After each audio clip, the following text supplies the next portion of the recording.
now more questions tonight surrounding the behavior of Vice President Harris. She continues to embarrass America on the world stage. So far, she's refused to show any sense of urgency in helping any of these Americans and allies trapped behind enemy lines in Afghanistan, just laughing it all off last week. And what she's doing instead, well, she's sounding out the alarm about Christmas shopping. I didn't make this up. This is not taken out of context. Take a look.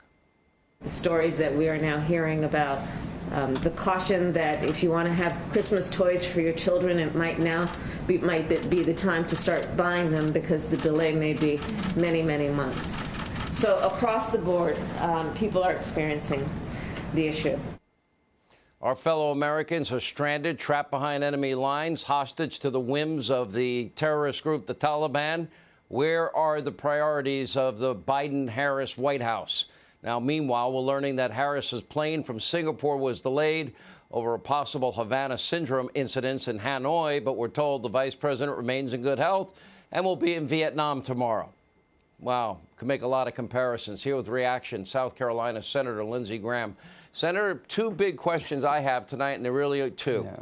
One, how is it possible, I keep showing this map, that we had all the Taliban on the march, May, June, July, taking bigger and bigger geographical portions of the country. We did nothing. That's question one. How did we let that happen? Question two is more immediate. That is Joe Biden, this artificial deadline, and the possibility of leaving Americans behind. Well, number one, you got the Vice President of the United States talking about what you should do for Christmas in the middle of the biggest blunder since 9/11. You know, ISIS and al-Qaeda have got to be licking their chops after hearing this. What happened here? Biden made a political decision to get everybody, all the troops out by September the 11th. He didn't care about those who helped us. He didn't think through how to get the American citizens out first. He had a political goal. And when the Taliban were advancing, he didn't realize this puts everything into a chaotic environment. As to what to do next, it's over. It is over. Joe Biden has made up his mind. He's capitulated to the Taliban. Everything that Ollie North said is right, we should do. But we've now left thousands of people behind, and we're setting the stage for another 9/11. Joe Biden created a perfect storm to abandon those who helped us and create another 9/11 for this country. You know what I'm worried about in Christmas? I'm worried about an al-Qaeda or ISIS attack against the United States coming from Afghanistan. That's what I'm worried about this Christmas.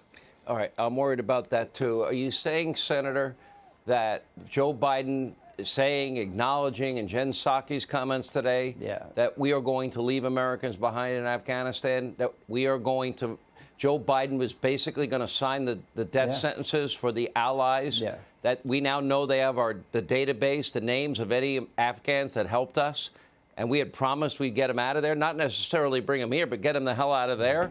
You're saying that that's going to be the reality? That's it? He gets away with that?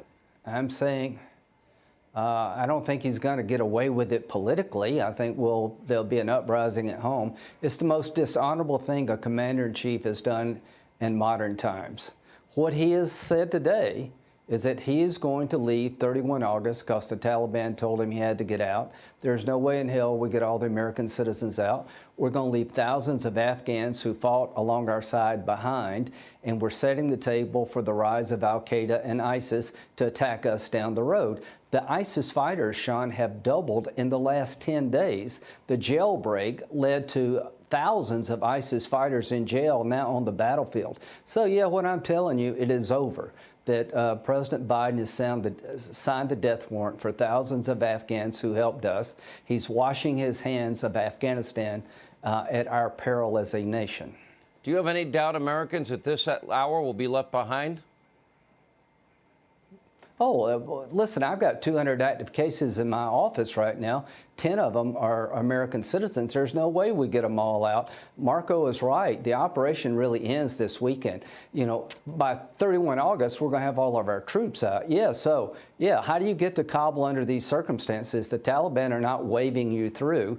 So, there's no way we get all the American citizens out, and there's no way we avoid leaving tens of thousands of Afghans behind. Senator, over. we impeached impeach Donald Trump over a phone call with Ukraine.